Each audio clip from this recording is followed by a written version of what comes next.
This is Paul Schrader. It is February 7th, 2005. I am now completing the final mix of this film. I was approached in 2001. John Frankenheimer was going to do this with Liam Neeson. John got sick.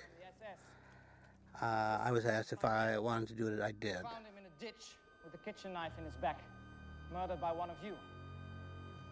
You see the German army retreating, and it makes you feel hope. It should not. So, who is responsible for this? You, priest. Now, the scene you're watching, which takes place in World War II in Holland, it was always the opening scene. It was a very strong opening. And this was shot backstage at Cinecittà in Rome toward the end of the shoot. It actually was rather cold on the days we did shoot this. Now, going back to the general story of I went off to Morocco and Rome in the winter of 2001, spring of 2002. We shot about 5 weeks in each country. All the exterior stuff was done in Morocco, the interior stuff was done at Cinecittà. The responsibility he has incurred. The worker's hand. Farmer. Excellent. We will start with you. Stop! I think one of the inherent problems with the script that I directed as a horror film lay in its very premise and in the originality of its premise. The feeling was, and this was a feeling even before I became involved, the feeling was that you had to get away from the Friedkin Exorcist because it was such a classic. And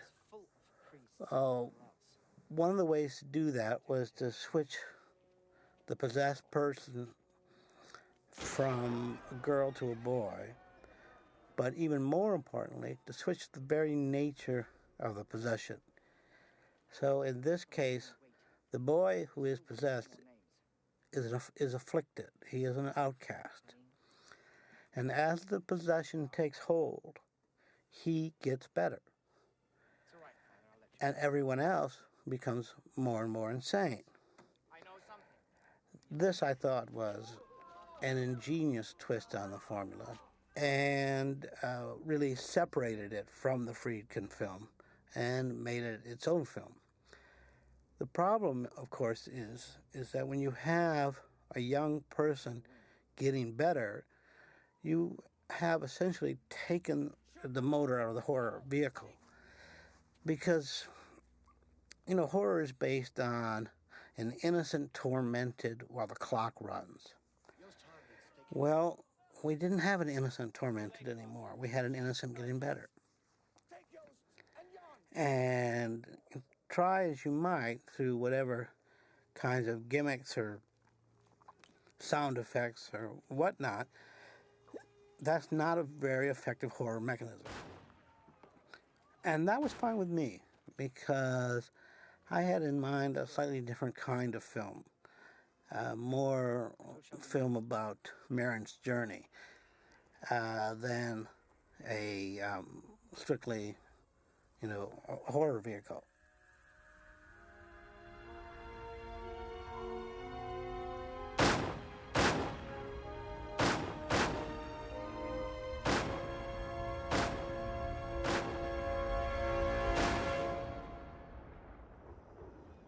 After Marin is sort of caught in a Sophie's Choice situation in Holland, the film jumps forward to after World War II. This scene here is set in Nairobi, but most of the movie is set in the Turkana district, which is up near the Sudan border. We all serve in the same cause, Major Granville. I traveled up to the Turkana area for a week and a half just to look around and to take photos. It's a rather war-ravaged area, not possible to shoot there. But we were able to shoot in Morocco and around the area of Marrakesh, where these scenes are set. It's early Christian, which makes for quite a mystery given its location. I liked Stellan very, very much for this role. I had met Stellan at the Telluride Film Festival when he was being honored there. And we had sort of hit it off, and I think the world of him as an actor. And he's also a very pleasant and generous human being, which helps.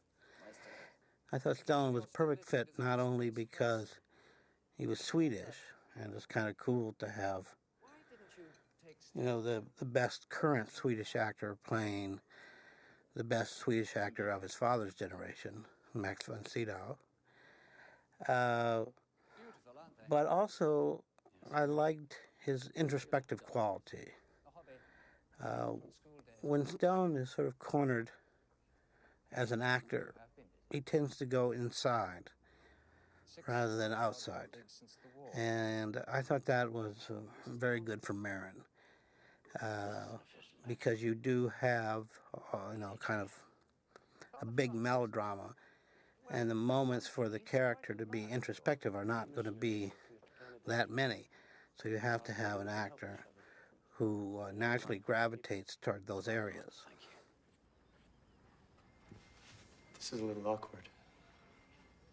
Cardinal Jenkins is somewhat concerned. The actor playing the young priest, Father Francis, is Gabriel Mann. He had been cast by Frankenheimer. And I think he's a terrific actor. And I think he and Stellan work off each other very, very well. I like the physical relationship of the two of them.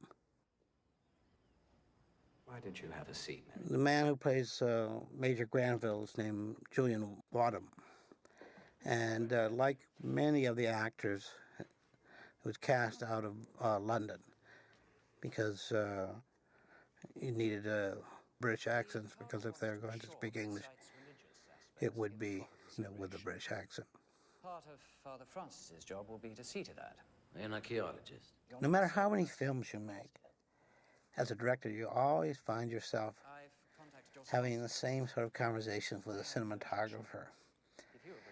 And the cinematographer will always say to you at some point, wouldn't the character do this? Or wouldn't the character stand there? And you think, boy, I didn't know so-and-so was so interested in the story, or so following the nuances of these characters. And then, of course, you come to shoot the scene and you realize that they look better if they stand there, or they're more interesting to light. But the cinematographer never wants to say to you, I can light him more interesting if he walks across the room. He'll say to you, don't you think he would want to walk across the room? And you would say, yeah, I think so. And then you have him walk across the room, then only to realize that he's walking over there because there's better light there. It is a necessary thing. Cruelty is never necessary, Chuma. You think we are savages? Huh? I think some of you are good people, lost in confusion. Well, there's nothing confusing about that ceremony, Father. They're weakening the bull so that someone can approach it. As for some of the Turkana being savages, you may want to be careful. Sabitwana back there is Chuma's cousin. I've been putting together a score for this film. Obviously, what was lacking when I left the production was a soundtrack. We had done about 80% of the digital effects. We were able to get the money to finish those. But we had no music. The only music we had was what they call temp music, which is music from other films. So I went to Angelo Badalamenti, who was a friend and who I've done 4 or 5 films with. And Angelo, as a favor, put together about 15 minutes of music, which was basically the theme you just heard and the theme you will hear again momentarily. And that allowed me to at least have a big unifying theme. I then went to a heavy metal group called Dog Fashion Disco, who I had come across through my son, who was 15, who was a follower of theirs. And I was able to help them secure a record deal. And so they were very grateful, and they offered to do anything I wanted for free. And so the last 20 minutes of the movie I did with them. And so the score is really a kind of patchwork quilt of these various sources mixed, played off against each other. And it works pretty well. But given the situation, I think we managed to come up with quite a good soundtrack.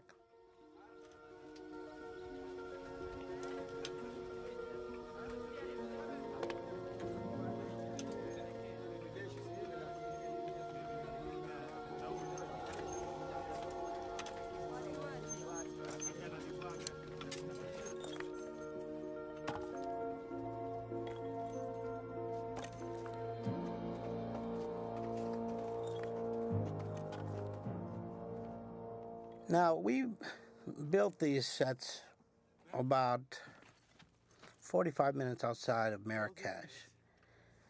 And given today's standards, there's not much CGI in this film. You know, a shot like this is a shot like this. You know, we've gotten to a point in filmmaking now where, you know, one almost assumes that every beautiful or grand shot is artificially enhanced. And, you know, there are some shots in this film that are done, but mostly we actually built this stuff. And now this church, when you saw it a moment ago and you saw the front was covered, that was done actually with a little bit of a blue hanging in front because we couldn't afford to bury the church and then dig it up again. So we built it unburied and then filled in the dirt afterward. The church must have been deliberately buried right after it was built. Now, coming up, we're going to go back to this town that we built called Durrati. And the idea of the town essentially being a kind of a Western outpost. There's Western element in all of this, as you'll see in this very sort of Cheyenne autumn shot coming up right here. And also in the way that Stellan walks, that sort of John Wayne walk of his. And this Western sort of fort we built, again, outside of Marrakesh.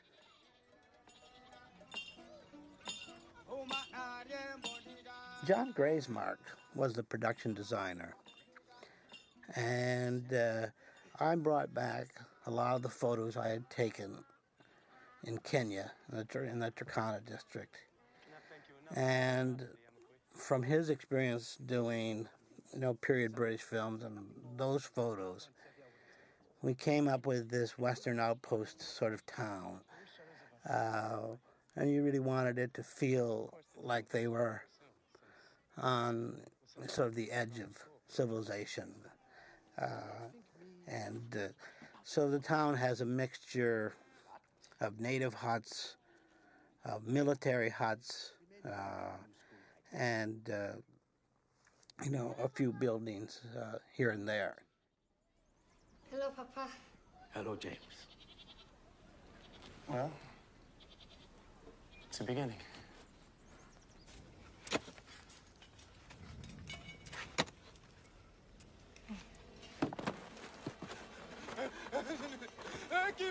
Call for the doctor. Is the heat? Pick him up. Gravesmark became ill toward the end of our shoot.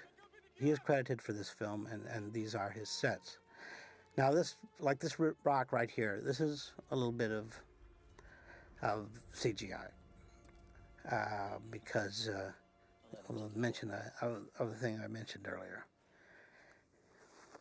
And then this young actor here, Billy Crawford, he in fact has his good leg is in a green sock, which is then taken out.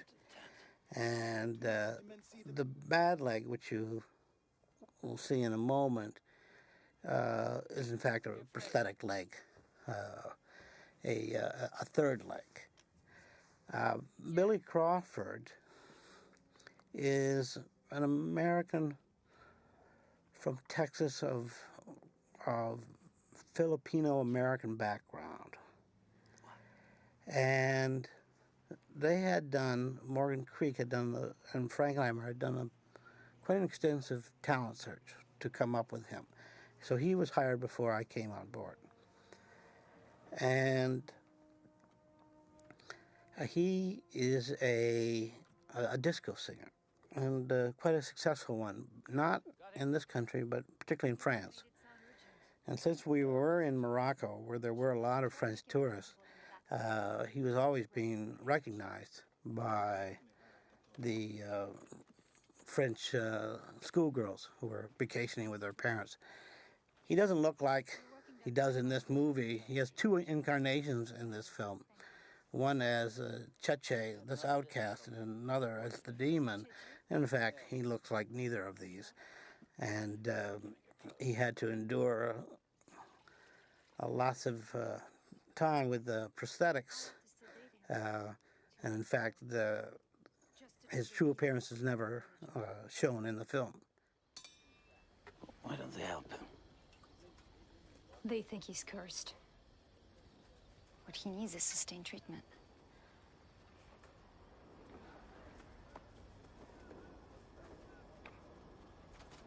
Yes? Nothing.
Early this year.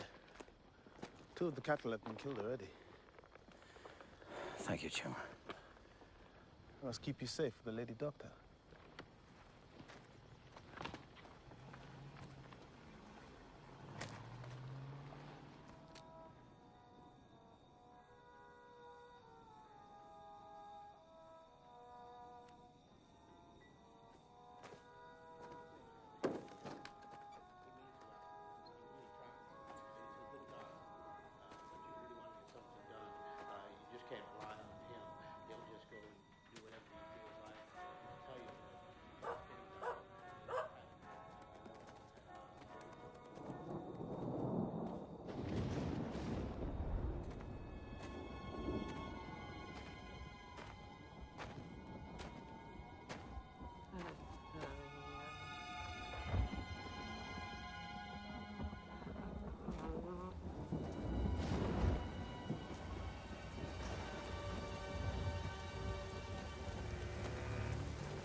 Church.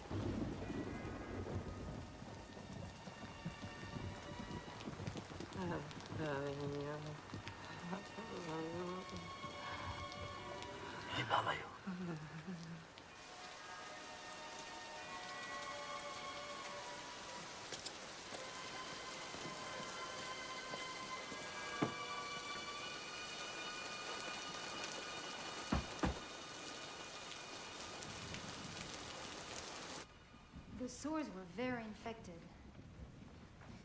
I've cleaned and dressed them. There's no permanent damage. The leg and arm are a different matter.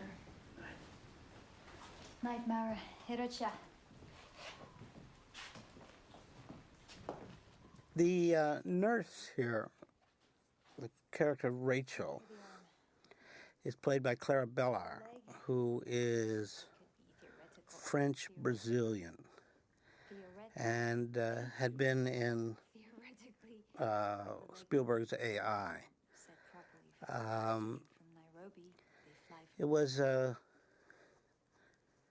tricky role to cast because I wanted someone who wasn't, the conventional sort of airhead beauty. And obviously there's always pressure on you to cast those people. But I thought Clara had a nice period feel to her and did not feel like an actress from the 90s or from 2000. Anyway, that's one of the things that drew me to using her and to using this hairstyle, trying to stay, faithful to this as a period film. Who could believe such things were happening? No one wanted to believe. It's so much easier to believe evil is random or...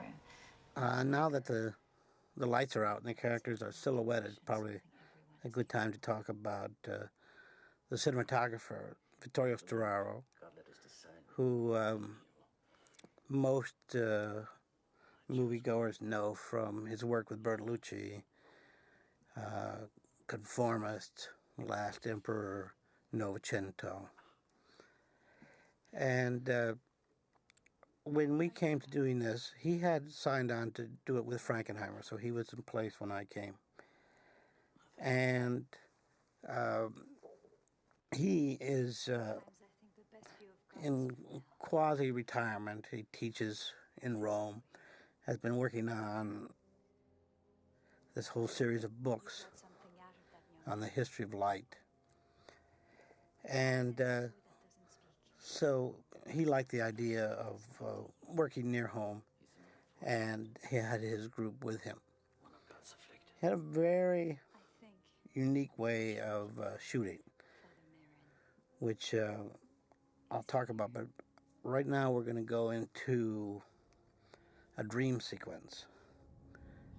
And I wanted to do a kind of period dream sequence, like the kind they used to do in the 40s, the famous Salvador Dali Hitchcock dream sequence.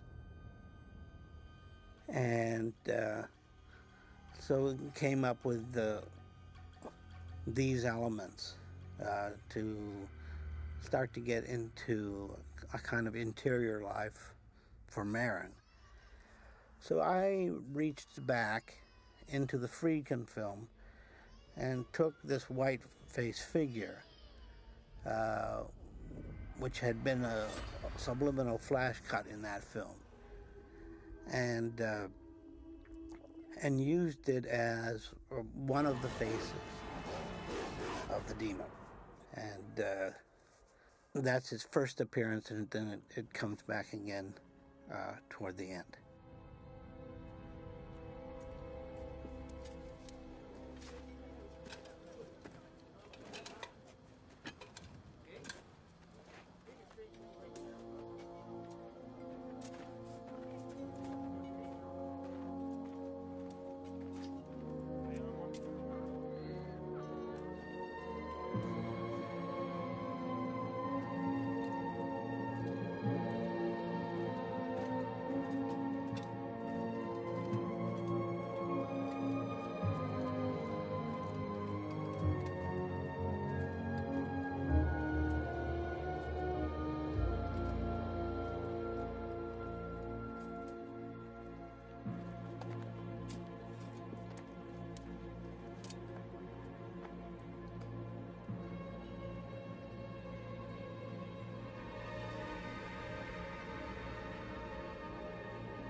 you're on the mend.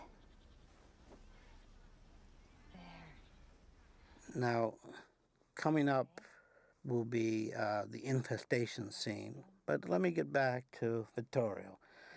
Vittorio works all from a light board, which is a very theatrical arrangement, theatrical as in the theater. And he presets an enormous amounts of lights, even for exteriors, and has them hooked up to large light boards, which he then manipulates during the course of the shot. So it is very much like theater lighting. And in some scenes, he will actually change the lighting during the course of the scene you're shooting, so that, normally after you've done a number of takes and you're happy with it, you say to the actors, are you satisfied? Well, I had to learn to start saying that to Vittorio because he was also doing variations in the middle of a shot.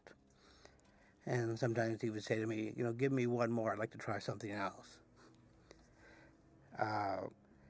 This, of course, allowed him to turn around quite quickly because the entire space, this church, for example, was pre-lit from all over. And then all just continually moving around these banks of light. He also had the f-stop remote in his hand. So while he was manipulating the lights, he would also manipulate the stop so that he could change the exposure as the shot was going on. And if we were shooting with two cameras, he would have two f-stop remotes and would change both cameras. So I had never worked in that way before, and that was quite an education. And the first thing that happened every single location you went to is they had to set up Vittorio's little unit because it had to be protected from the weather. And it was this little kind of a tent where all of his light boards and his remotes and could be kept. And also he stayed in radio contact with his electricians to keep moving the lights around between shots. So that was quite an original experience. So our intrepid team here has gone into the church, which they found buried.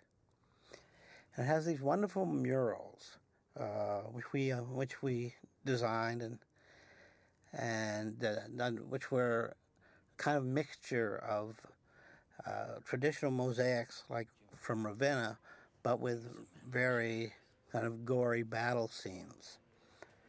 And so we created all of these mosaics as well as the statues. This is the infestation. They have discovered a sarcophagus that leads below the church. And they open that up. Something gets into Cheche.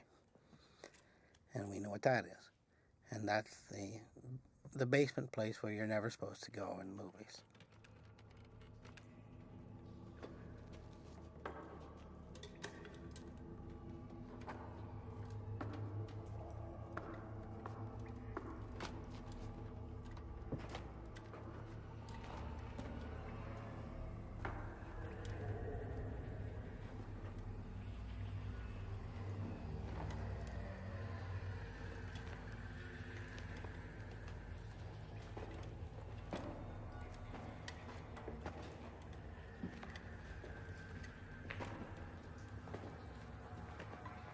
Jason and Jeff, the two main musicians from Dog Fashion or DFD, came up with a sound, which we call the spring sound, which is all through here right now. And this became a kind of devil sound for us. So then we took this spring sound and incorporated it elsewhere in the film. So you hear it in the Dutch village when the wind blows at his Marin's cassock. You just heard it when Cheche was infested. And that sort of became a way for me to take these diverse pieces of music and have some common threads by using such a thing as the spring sound. But I never believed. After this scene, there's a scene that really didn't work so well, I think. It's a scene with the cows and the hyenas, this scene here. And I think I left it in primarily to help establish this character, Ilario here, who plays Sebatuana, the local chief, and to give him a chance to establish himself as a character. But the scene, which sounded quite kind of horrific on paper, on the script, we just weren't able to find a way to give it that same visual impact that it had on the script. He thinks the church is evil. Nisuba nabo etiki. Neo niene. Nekuapata wapana. His side of the family. Either old ways or nothing. No argument. Andrew French here with Stalin plays Chuma, the British actor.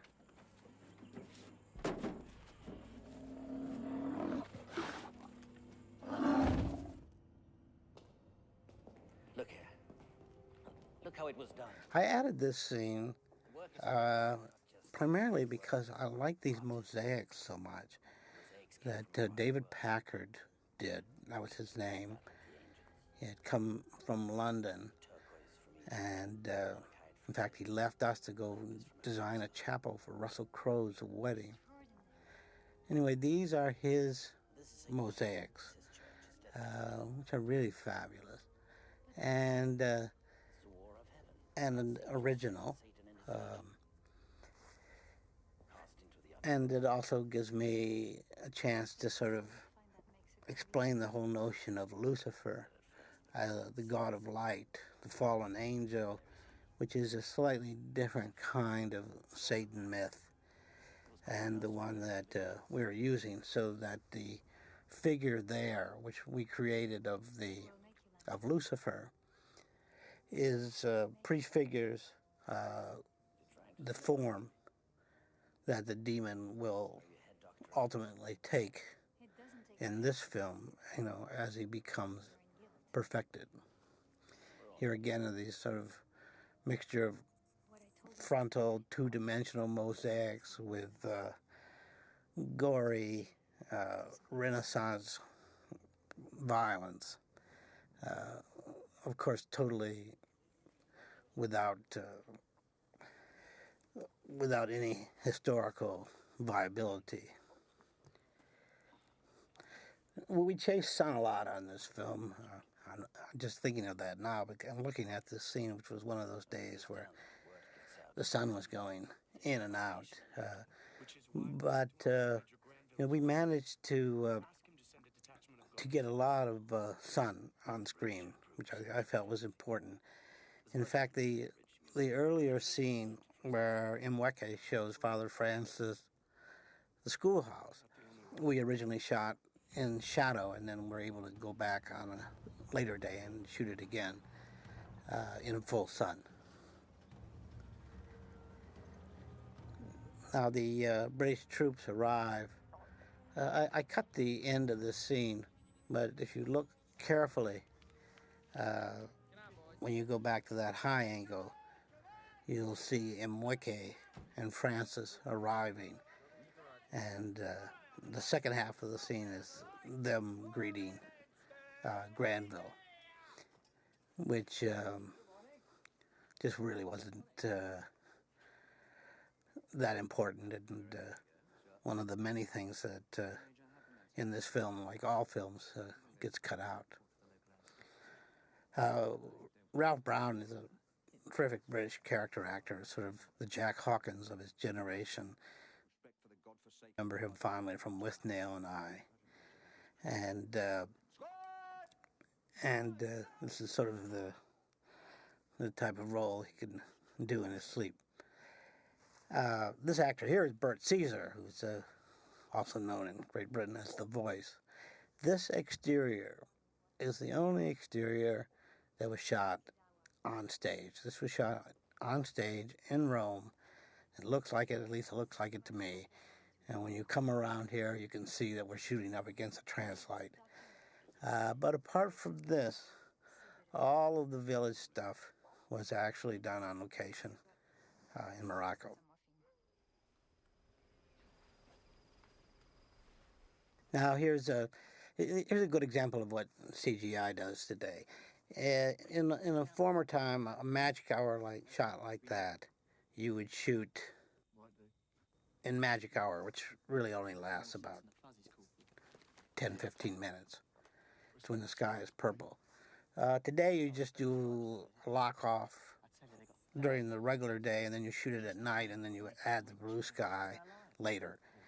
In fact, I think it's safe to say that whenever in today's cinema, whenever you see a particularly beautiful shot, it's most likely that someone has reached in digitally and enhanced it. Gone are the days where cinematographers sat and waited for the right lights or the right clouds. Now they just put them in.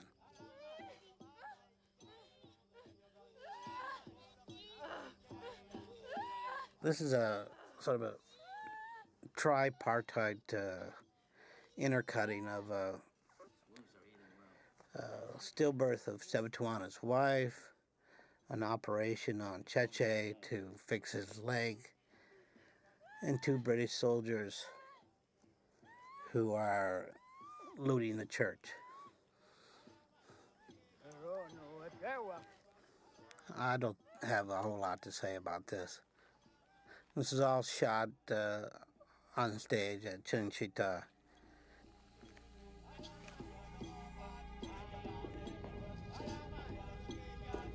Jesus Christ. Hundreds of them. Every kind of precious stone. Just a handful is all I need. All we need, Private. We pull the tape, yeah? Yeah.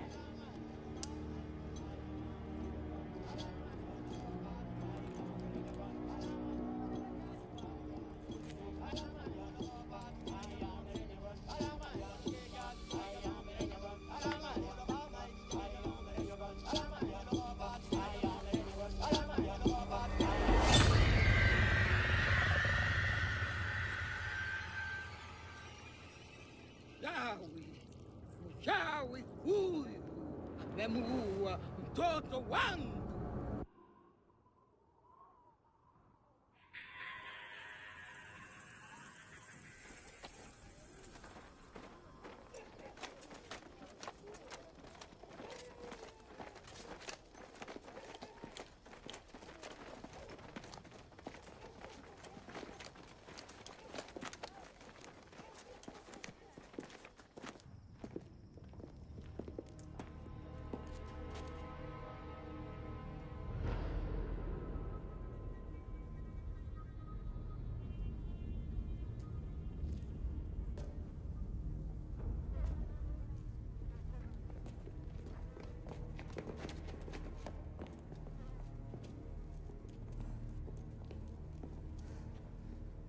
The sequence that's coming up after this is a good example of how sometimes a cinematographer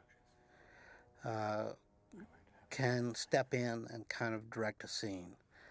I had this sort of long scene,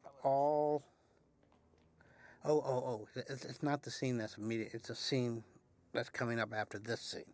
I'll hold off on that.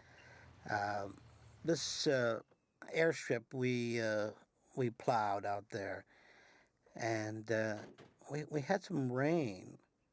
By the time we left Morocco, this airstrip was all green. So we managed to shoot it before the rains. Merin, what's going on here? Getting back to the scene that's coming up, I didn't quite know how to shoot the scene. I knew it was a long scene, and I knew that it looked 360 degrees, and that we were having trouble with sun. We only had a half-day scheduled for the scene, and that to shoot it in any conventional way would have trapped me in terms of the light, and would not have been as interesting. And so I went back and forth in my mind. Oh, here's Stellan's John Wayne walk. The Duke goes back to his car. So I didn't quite know how to shoot it, and I sort of threw myself at Storaro's mercy. And he and his operator essentially devised a way to shoot it Steadicam, all one master. So this scene that we are now watching, even though it's edited, was shot by and large in one take from 3 different masters, which run through the full 3 minutes of the take. And Victorio sort of just took charge and started telling the actors where to stand and telling the operator where to move, and he sort of choreographed this for me, and it worked out really well. As soon as I saw what he was doing, because he was trying to tell me what to do, and I couldn't quite figure out what he was talking about. And then when I saw him doing it, I realized that that was, the way to go. And because you,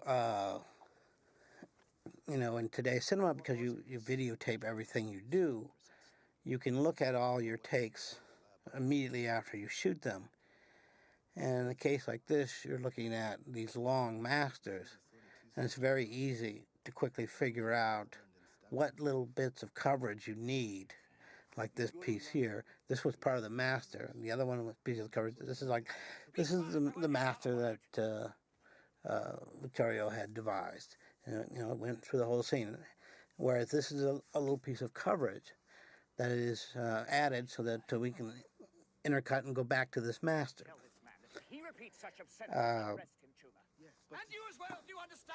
So that went back and found the little pieces in order to make the long master work. But what really gets interesting when you're shooting a long master like this, like a 4-minute Steadicam master with all this blocking and actors moving around, of course you get into some very interesting compositions. The shot coming up where these kind of pivots, you're thrown into them because you're trying to figure out a way to keep the shot alive. And this pivot here It's very, very nice. I love this. And you're sweeping across Andrew's face and sweeping across Gabe, you know, into a kind of 3070 over here. So I learned a lesson from Vittorio that day about how to shoot a scene like this. This long sequence coming up, this is our Moroccan town. When he enters, he'll step onto stage in Rome. When they exit again, they'll return to Morocco. Hello, Rachel. Is he all right? The boy here is getting better, much quicker than he should. Actually, I just jumped the line there in a kind of interesting way. On the master, I ended up on the right side of the line. I wanted to be on the left for my coverage.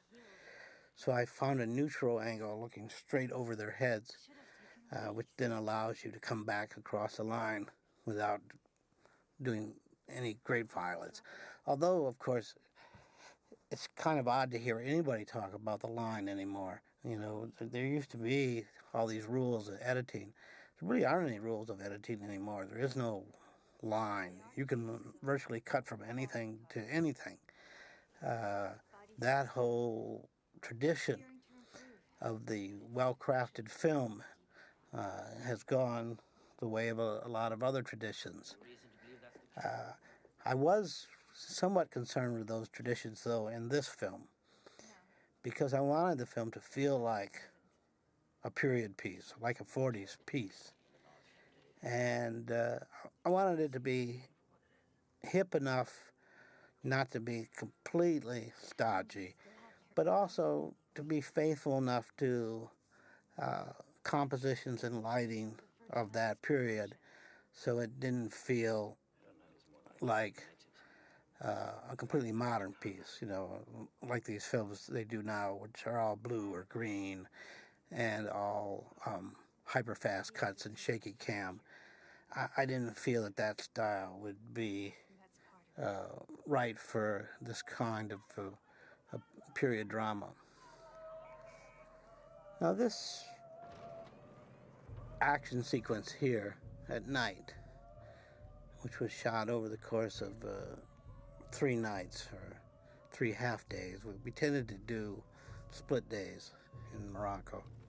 So we'd shoot one half of the day in daylight, have dinner, and then shoot the other half of the day in the darkness. And a lot of setups here. And this was one of the scenes that I worked on a storyboard with. I usually don't storyboard. I usually sort of like to find the scene as it presents itself and visually think my way through it in response to watching the scene and blocking it, rather than come on the set with a pre-planned notion of the shots. You know, it just seems to me that a scene could live better if you're changing with the scene and the blocking is changing as it's going along. But there are so many components to this scene, so many different actors, so much different action, so many different crucial little plot points and bits of exposition and character points that had to come across, that I did start doing a rough kind of storyboard here, just so that I wouldn't forget any of all of these elements. But again here, we because we had been successful with that Steadicam work on the mountain, we used some of it here too. Stop there! A reason for fear is what you need, and I can oblige. Now, when that camera shoots up like that, that's on a machine they call Techno Crane, which is a remote camera, and which used to be a fairly expensive and unique and hard to get piece of equipment, but now has sort of become part of the everyday repertoire of filmmaking. Allow the natives to tidy this up.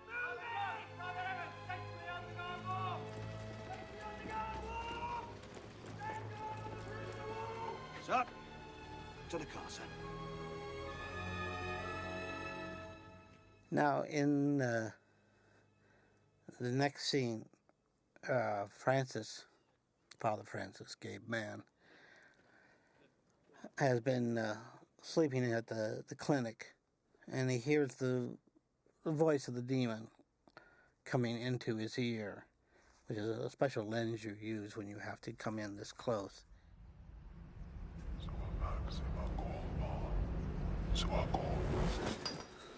Sorry I startled you.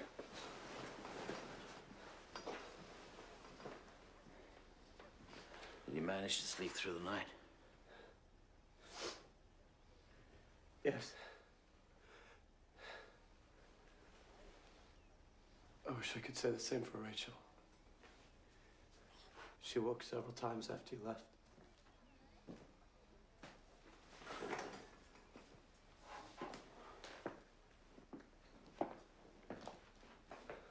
Seemed afraid something might happen to the boy. She finally calmed down when they said I'd watch over him, which seemed the least I could do. Don't. Don't what? Don't acknowledge the fact that I was the one that asked Granville to come. I didn't ask him to shoot the girl. There's only one person responsible for what happened. I like this scene here. I'm quite proud of it for a number of reasons. It's a long exposition scene. There's around 3 minutes indoors and another couple minutes outdoors. And it's a fairly heavy conversation. 5 pages of dialogue.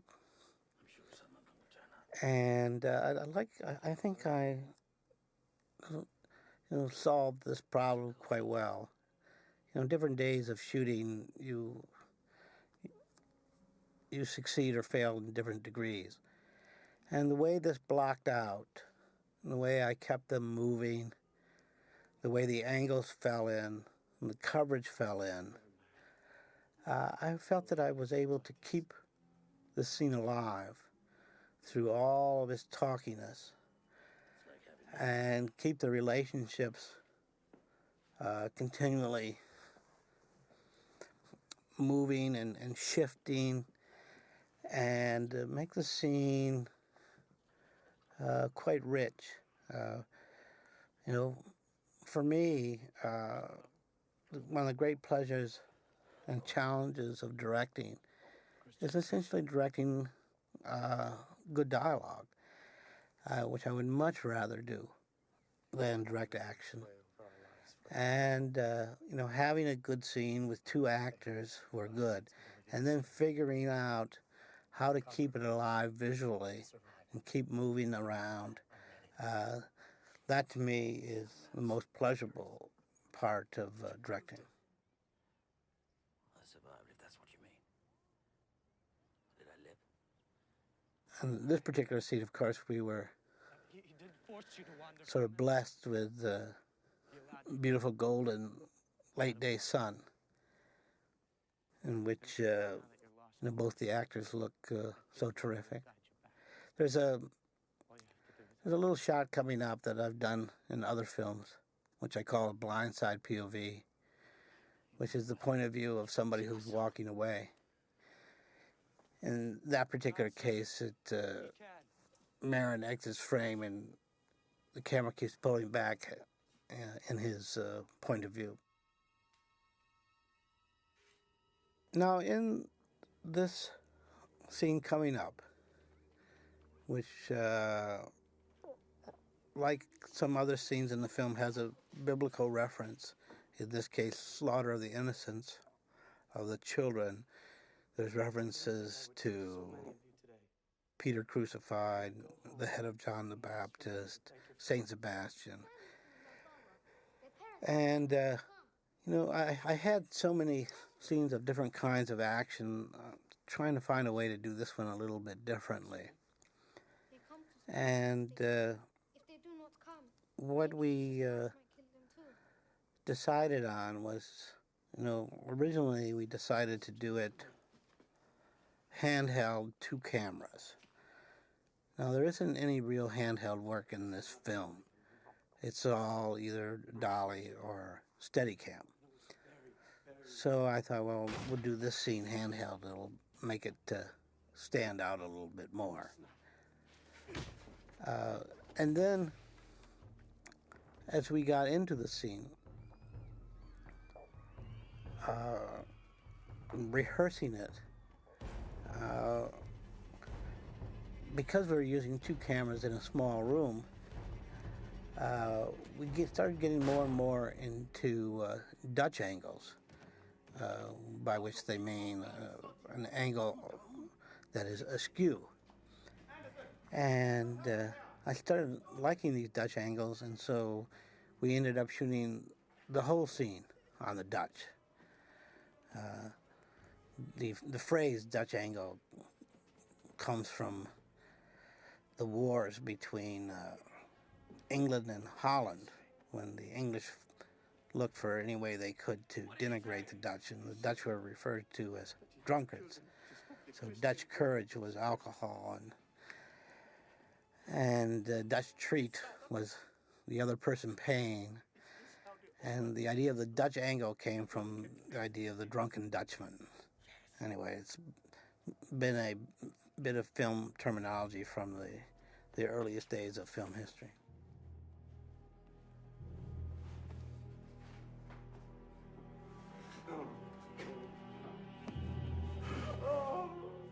Now, the scene that's coming up here was one of those scenes where I decided to do with great montage, as opposed to that kind of handheld work in the previous scene, or that mise-en-scène work with the Steadicam. To do this scene, or more accurately, the scene once Rachel leaves, as a series of cuts, which is with a lot of coverage, trying to build suspense, through the editing. Will you be all right? Yes.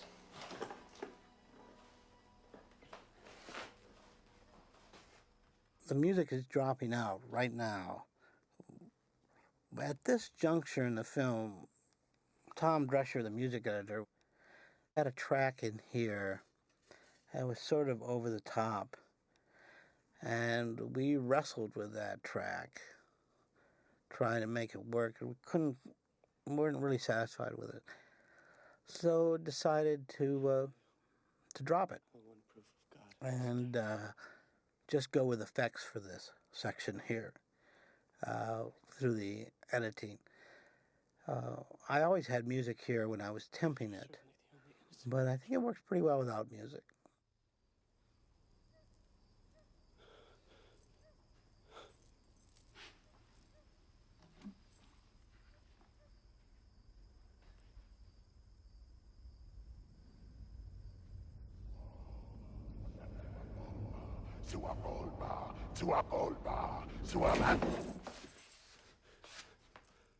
It's so strange coming back to this after all this time.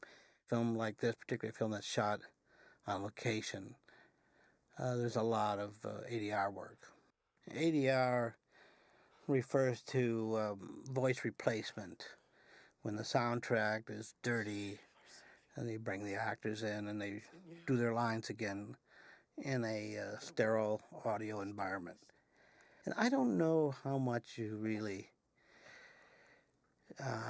how important ADR is anymore. You know, it used to be absolutely critical because the sound quality was so bad on so many stages. But with the new digital technology, the way you're able to clean up dialogue, over and over again today, you run into dialogue that 10 years ago would have just been unusable. And lo and behold, you know, they digitize it, they notch it, and it becomes usable.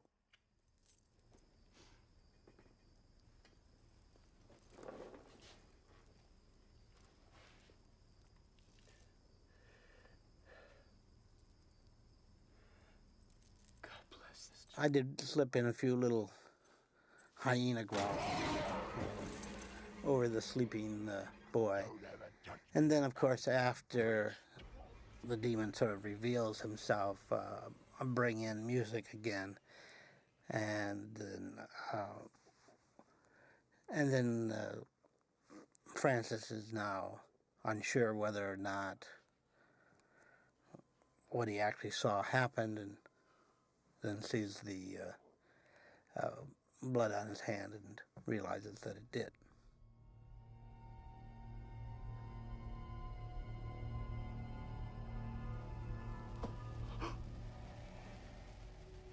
There's a scene coming up now, again, the kind of scenes that I like to do. You know, I said to Stellan at one point, I said, you know, for me, you know, so many directors love to do all this action stuff. I said to Stellan, I said, you know, just give me 2 angry actors in a kitchen and I'm happy. And so here we have 2 angry actors in a kitchen. And it's the kind of stuff that I love to do.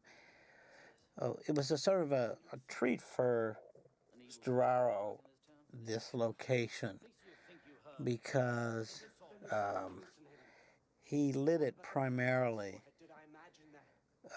with those gas lamps, which meant that he could have all of this low source light and giving this kind of haunted look to the actors by shooting the light up at them and having it completely justified by the room, so that you know, the actors naturally fall into some very interesting light patterns, having you know, the forehead shaded and the chin bright.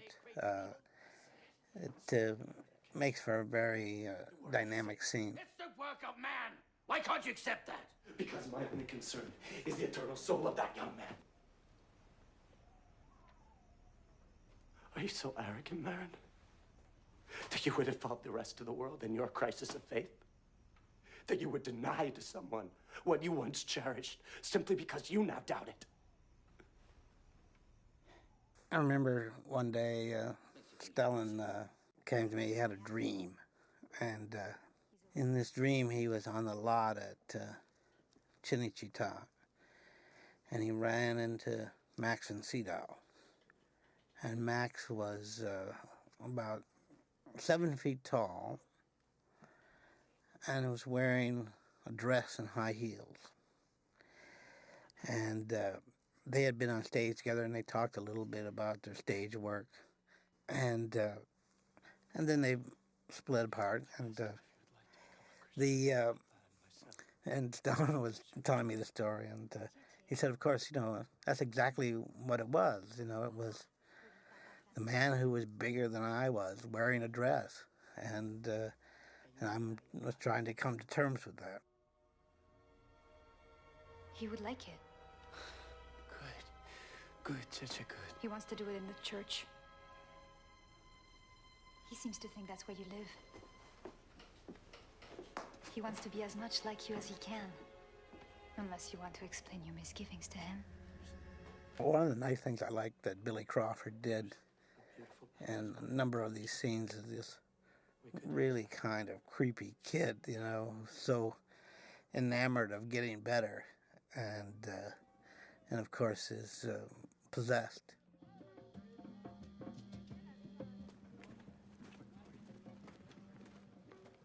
In this scene, the Granville character, Julian, commits suicide. I'm thinking about the production. We hired, I think, a group of around 30 Kenyan musicians who we hired in Nairobi and we brought to Marrakesh. And they were not only extras, but they played music that we used in the film. And they helped out with the language of the Turkana.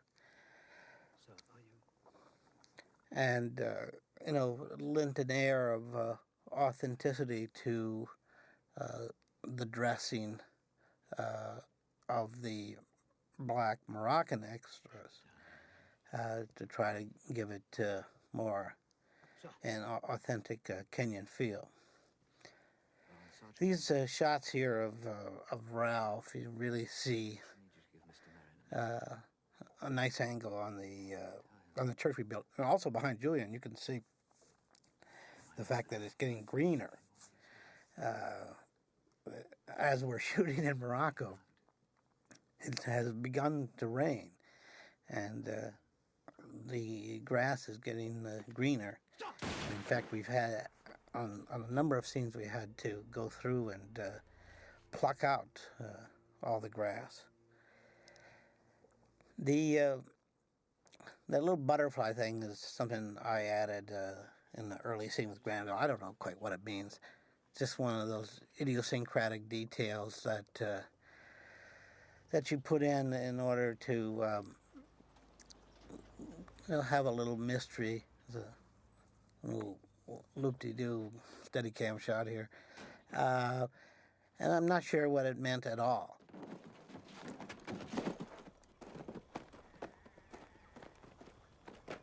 Oh! Leave it. Don't bother, Doctor. He asked me to give you a message before he shot himself.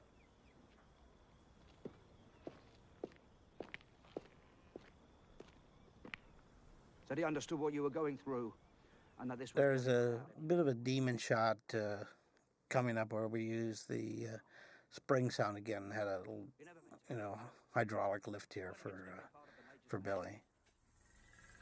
Something got into him. Mr. Merrin, sir. Some of the boys, they're not too happy. Major was well liked. So if you have any pull with the spear chuckers, I'd advise them to step quietly. I'll do what I can. Thank you, Sergeant Major. Carry on!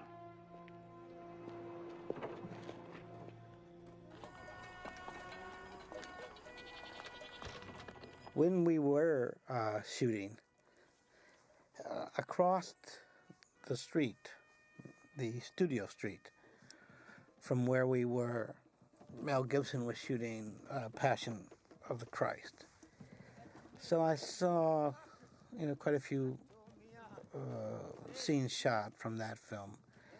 I knew Caleb Deschanel, the cinematographer, and I went over there from time to time and looked at the stuff they were doing.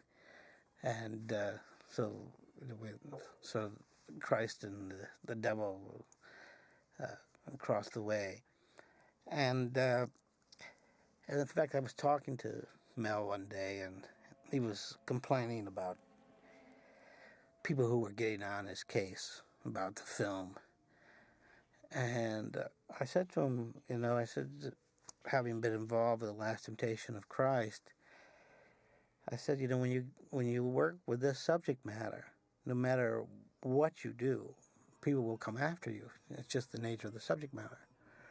And I looked at him and I realized that he was one of the people who hated The Last Temptation of Christ. And so that it was not a very sympathetic ear.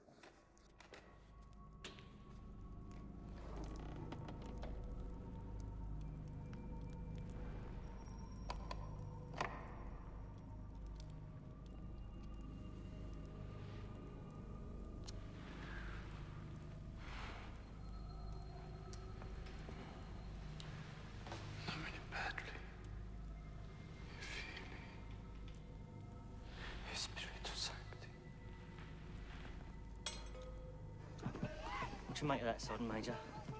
I don't know. But get on the radio to town. I want all available men up here on the double. Father Francis here has a very, very bad idea to baptize the boy. And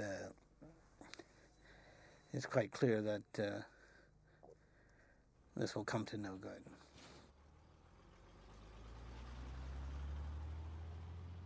I love this old car that they found in England. They had to ship it over, although I can't. Oh yes, that car was made by the same people who made the Mini. It's their the little pickup version by the same company. Very, very cool car.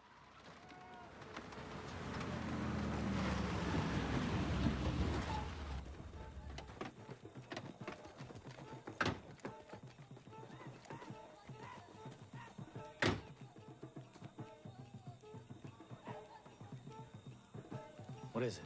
It's music for battle.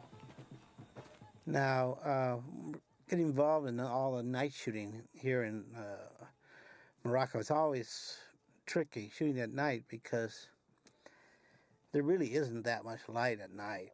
On the other hand, if you don't put light on things, you don't even know you're on location.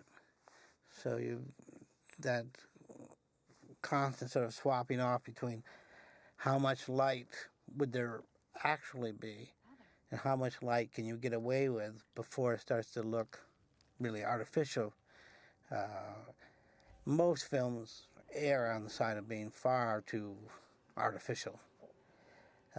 Far more light in night exteriors than there is in reality at all. Now, we did a little gimmick here. I had this idea that the demon would throw Francis and Rachel back in regular speed, and then as the camera panned, it would be revealed that Francis was going at a much slower speed. So in this shot, it starts out at regular speed, and then Gabriel just drops out of frame. And we just hold on an empty frame here. And then he is shot in front of a green screen and then added in. So he's shot at 96 frames in front of a green screen and then thrown in. I warned you about that. We were under considerable pressure to get out of Morocco from Morgan Creek. The war was coming, and people knew it was coming. And, Morocco is sort of tense. There were some incidents while we were there. They found explosives in an airliner. There was the bombings in Casablanca. So the feeling was that we had to get out before Christmas. Right now, this is pretty much at the end of our time in Morocco, as you can see by how green the fields have gotten. And the reason the one scene with Dr. Lamu was shot interior in Rome was that we just had to, we were under instructions to get out by Christmas. I myself, of course, would have just preferred to keep shooting, but it wasn't my decision. Quietly and go home. And we'll be the ones doing the sparing.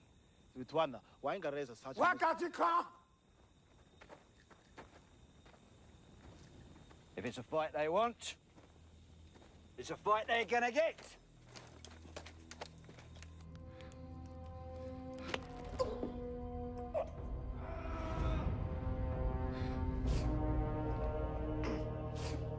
You had no idea what you were toying with, did you?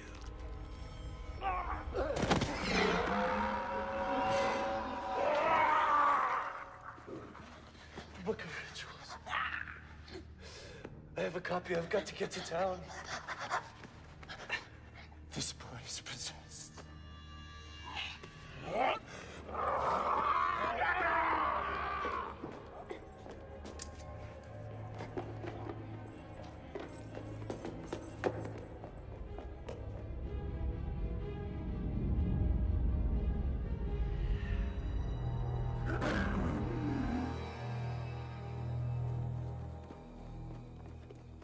Francis here says Satan is real, which is a line from a Louvin Brothers song that I added. I liked. Although he kept saying Satan is real. I had to get him to do it over again. Here, the demon is perfected. And Victorio gets a chance to put a big light right behind him and pour in some smoke and perfect him. The earthquake here is one of those CGI things, as you would expect. Throwing styrofoam rocks off from the top of the church, and then digitally removing the fellows who are throwing them off. Although in that particular case, the styrofoam rocks rolled into the fire we had, and the rocks burst on fire, and we had to quickly abort the shot, come in there with fire extinguishers because all the rocks started burning, and there was a fear that the whole church was going to go up. So it's not a good thing when the rocks start burning. Moving the rubble. All right, sir.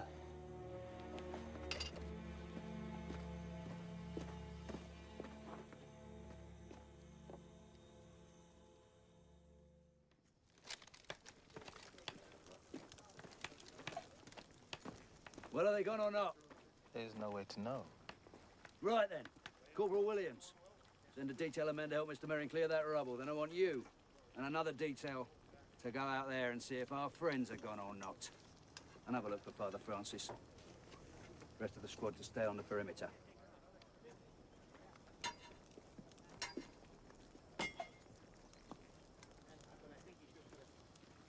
There's a scene coming up where they find Francis.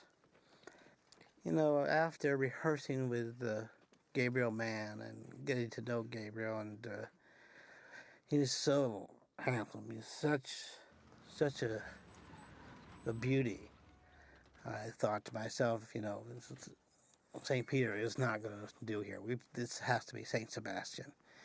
So I got a chance to do Gabe here a la St. Sebastian, which of course had figured in another film I made, Life of Yukio Mishima, where I did a shot of Mishima posing as St. Sebastian. He's alive. Get a stretcher. Die! Chuma, get the nurse. Tell her to come to the clinic. Tell her she must come. Tell her it's Father Francis. The shot of the hyena coming up from the hyena cam here. The hyenas were not that easy to work with. They are not camera-friendly animals that on their own, as a single animal, they are not menacing. They only have any kind of courage in packs. And so you can't get them to do anything menacing on their own. You can't threaten them or entice them. They will be menacing in packs, particularly when facing a weaker opponent. But you cannot instruct them or train them when you have them in packs.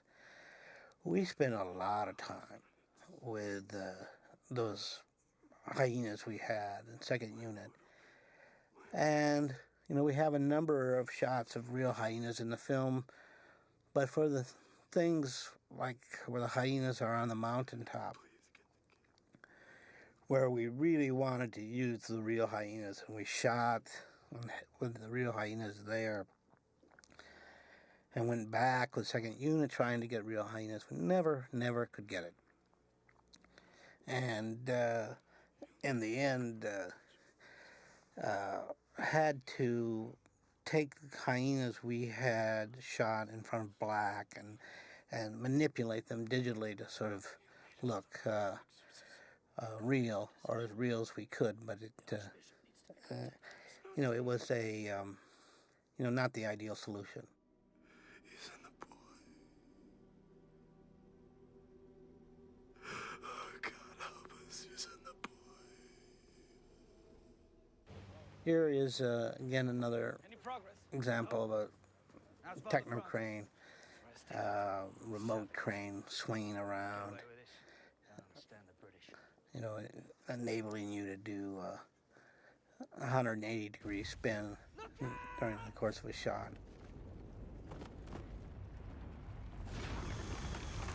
And, yeah, Andrew there did do his... he did that fall himself. In fact, until he had done it, I didn't really think it was dangerous. Somebody said to me, you know, should he do that fall? I said, of course he should do it. And then after he did it, I realized, wow, he could have gotten hurt. Don't follow me. So Marin comes down here to try to find Rachel. This statue was based on the Pazuzu statue in the original Friedkin Exorcist. That statue was based on one that was found in Iraq and then duplicated in that film, both in the Iraq section and in Reagan's bedroom, where it sort of shows up magically on her bed. Rather than use the same statue, we created a kind of African version of it with African details and the cobra phallus. We also, in this cavern, had a lot of African details in terms of the primitive drawings and the mass, trying to, set this particular story in Kenya. The notion of the premise was that the devil had appeared here and that he had been exorcised, and they built this church on top of this cavern we're in now, where there was a satanic cult, and then covered the church up with sand. I want to be back. He took me there. You were dreaming, that's all. But I want to go back. You have to let me. It was different. I was helping. You can go! Rachel! I'm sorry. I'm sorry, Rachel. I'm sorry. We can help each other. Only we can help each other. Rachel. We're the same, you and I.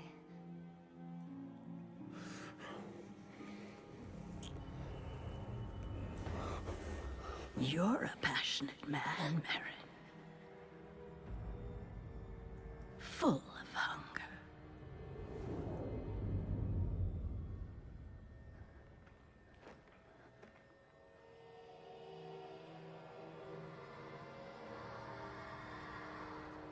Get out.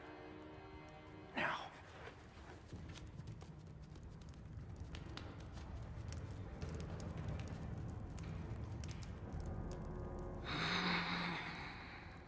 You call me cruel. Rachel was rewriting her past. Then you destroyed it. You're the great deceiver.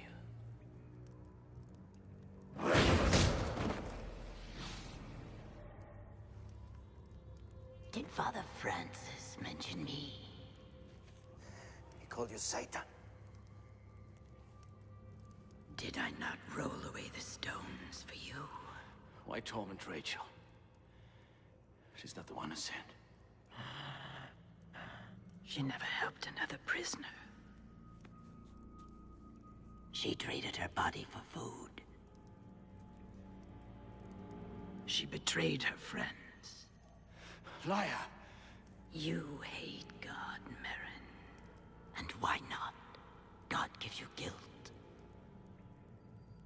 The guilt is unbearable.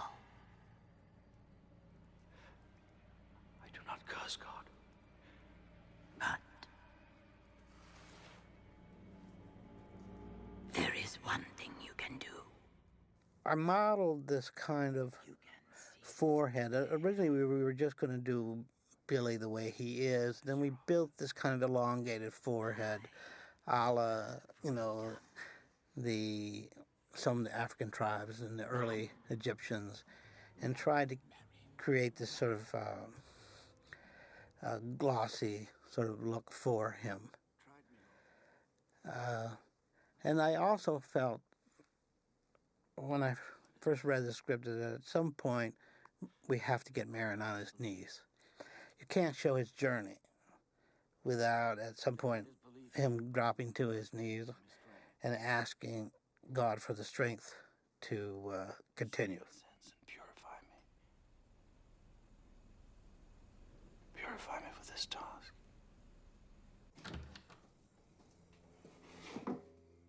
This is the gunslinger scene, where the old gunfighter digs out his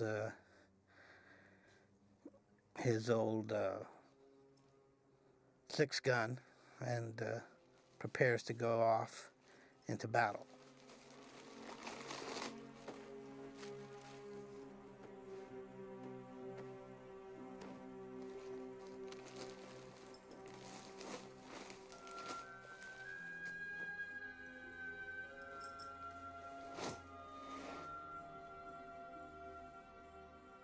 And here comes John Wayne in a dress. As I said to Stellan at the time, it takes a big man to wear a big dress.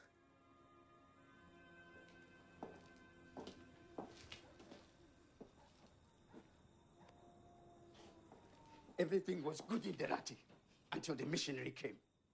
The actor, Eddie Osei, who plays Mweki, primarily in England, he is known as a character actor for comedy. Does a lot of comedy. Luke Reichel, who did the costumes on this, had a sort of field day with this scene. For much of the film, he was kind of stuck with the same kind of costumes over and over. But here he was able to use all the research into traditional tribal dress and different war costumes, different tribes in Africa, and use all of them. Easy, boys! Let Mr. Merrin through. As Father Merrin heads back into the church, the wind is blowing. The devil in this film is reflected in several elements. There's the wind, there's the hyena, there's Captain Howdy, there's the voice. It's not really meant to be simplistic. It's one or the other. These are kind of fractional manifestations of the evil. It's the spring sound. It's Lucifer. It's the perfection. The notion of Satan has a number of manifestations.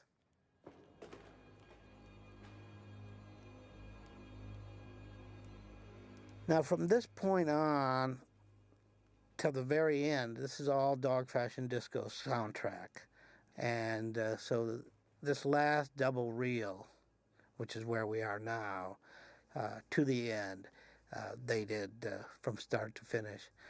And they also did a song called Satan's March, which plays over the tail credits.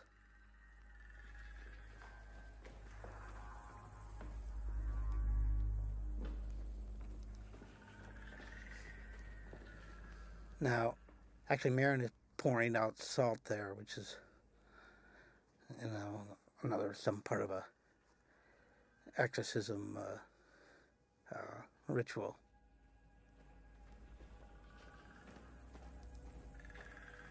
You think your uniform will save you? We actually had Billy in the cavern here on a pedestal made of green so he could float around. But it's the nature of these kind of shots that he looks like he was just stuck in afterward. But he actually was in the room at the time, sitting on a pedestal during these scenes. Holy Trinity, one God, have mercy on us. You're a weak vessel.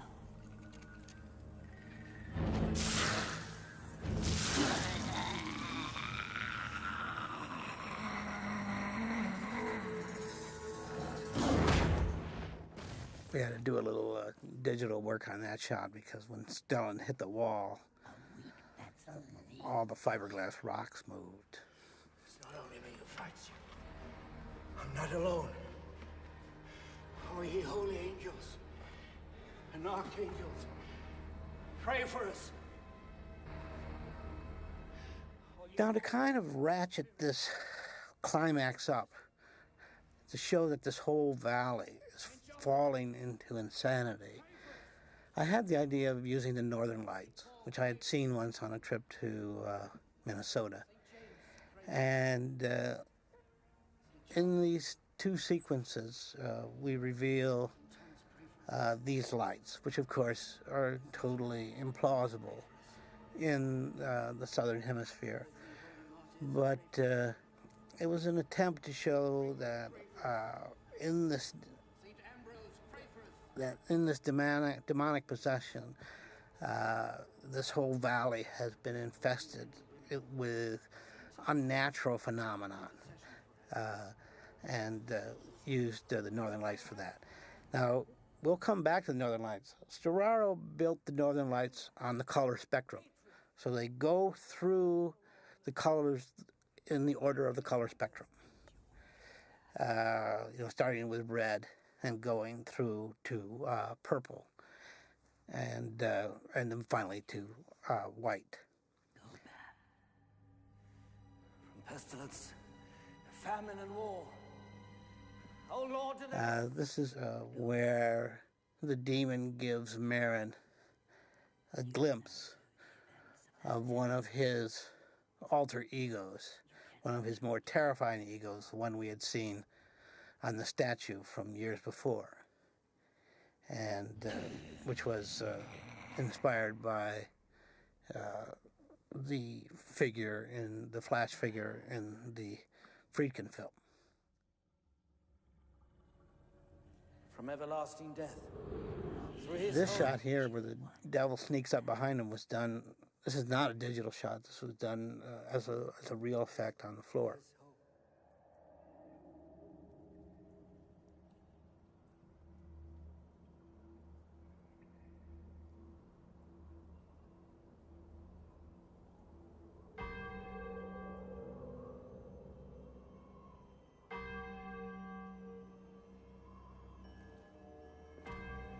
You, priest.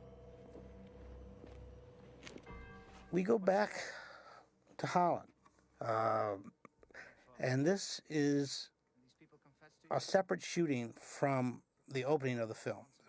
They're all separate shots, even though they were shot at the same time, because the dialogue is slightly different, and Marin, or rather Stellan, gives a different performance. In the first one, he's, tentative and frightened. In this one, since it's his imagination of how he should have acted, he's much more forceful and has a different type of performance. I was also sort of trying to figure out how to get, Marin on his journey back to God. And not only do I use this devil's temptation of sending him back to Holland to reenact it, but I was trying to figure out how to get from Holland back to the crypt. And I realized that I could go back through the dream, that what I had established in the dream originally, I could use that imagery to take me back to the crypt, and so that the dream would be more integral to his journey.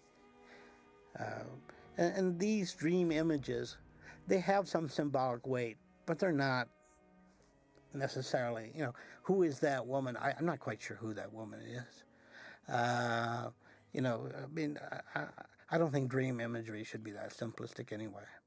It's more of feelings and so forth. God decided to kill them anyway. Your guilt is gone. You are free. At this point, Marin rejects, the devil's bargain, which is essentially to live without guilt. And continues to persevere. I mean, how do you conquer the devil? You conquer the devil by perseverance. It's about the ritual and about the repetition. And he calls upon all the saints that have ever lived and all the people who have lived and died in Christ to stand with him. As you see here through the Northern Lights, the escalating madness all around him. So in his fight against the devil, he's not only fighting for himself, he's fighting for all of this phenomenon that is being created. It was always a problem in this film and all of these kind of supernatural films is, how do you beat the devil? Because the devil, really, you can't beat him. And, this film takes the traditional Christian position that, through the ritual, through belief, through prayer, through repetition, eventually God will have the day. And so what Marin needs to do here is just keep up the fight. We shot this at all different speeds. We shot all these shots at 96, 72, 48, and 24 frames. And Billy's experience as a dancer and a performer really came in handy here because he was able to do all of this kind of dance moves and this gyration, which were really quite beautiful. And particularly when you shot them at slower speeds, there was a kind of magic to all of this physicality. Because now, see, this is 72 frames right here. And now you're going back to 32. It's virtually every shot is a different speed at this point. To the other, I will oppose you. Until my soul burns in hell, I will oppose you.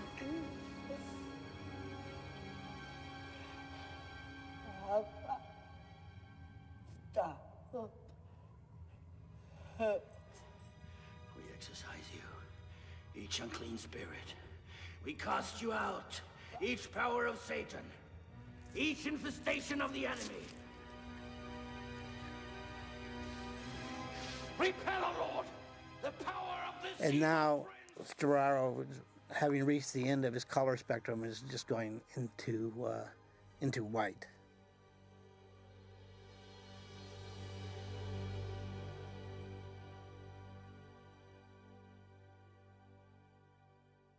in a belated effort to make the film more scary, we shot a scene right in this area where Francis is repossessed. But we shot it wrong, and I'm glad we shot it wrong because it never worked, and I was able to throw it out. That was one of the scenes that was sort of added while we were shooting in an attempt to try to, make the cow look like a horse, and try to make the film more horror-driven than, in fact, it was scripted to be. The epilogue here sets up Marin's future as an exorcist, going off to report to Rome and to, his life's work at, chasing down the devil.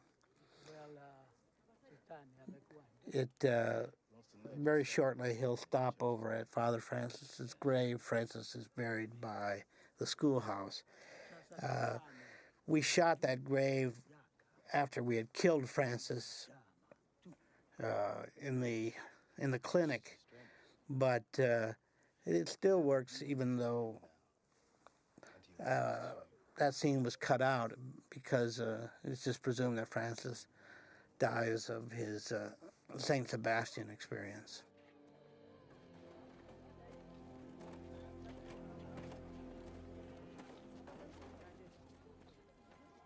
This cue here, Angelo Badalamenti, we go back to Angelo, we go back to his the theme music he did, and for the sort of triumphant finale. I didn't see a thing. They won't get anything out of me. Good luck. This scene, the scene we just saw was Morocco. This is Rome. The last shot will be back to Morocco. And Ferraro was very intentionally using heavy, heavy white light here, just as a thematic point about the color spectrum and where the movie has come to. And he liked Clara's skin for this reason, that she is so pale that he was able to burn her up and make her kind of glow in this white light. And I didn't realize it at the time we were shooting it, how white he was actually shooting her. But when I saw it, I really liked it.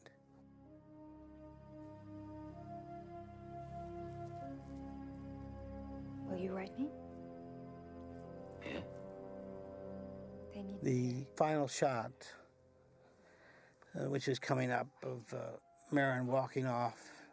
And another, I didn't mention it earlier, another manifestation of the devil is not only the wind, but also the dust that comes with the wind, which we had seen earlier. So he walks into the dust storm, to the devil storm, and vanishes.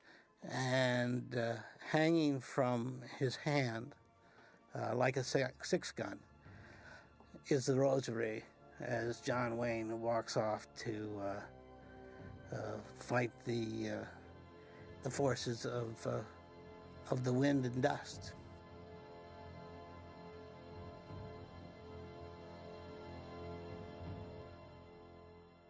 And somehow we made it through that. I thank you. And in a few seconds, the metal song will come on, and I'm going to hang up my microphone. Thank you.